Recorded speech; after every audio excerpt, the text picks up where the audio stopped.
People's party chairman Bilawal Bhutto Zardari चयो आहे त इमरान ख़ान कर्ज़नि ते मुल्की मईशत हलाईंदड़ नस्लुनि लाइ खॾ खोटे रहियो आहे। सख़्त शर्तुनि ते कर्ज़ वठी मईशत हलाइण वारो तजुर्बो आईंदा हुकूमत लाइ बि मसइला पैदा कंदो। Peoples party chairman Bilawal Bhutto Zardari पंहिंजे जारी कयल बयान में चयो आहे त इमरान ख़ान कशकोल खणी वाशिंगटन, रियाज़, दुबई ऐं बीजिंग घुमी रहियो आहे। मुल्की वखार खे ख़ाक में मिलाए छॾियो आहे। इमरान ख़ान मुल्की फ़ैसिला कर्ज़ ॾींदड़ मुल्कनि जे हथनि में ॾेई छॾिया आहिनि।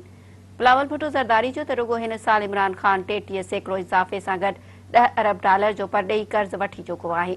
इमरान ख़ान जे इक़्तिदार में अचण बाद परॾेही कर्ज़ $95 अरब मां वधी $21 अरब इज़ाफ़े सां $116 अरब थी चुको आहे।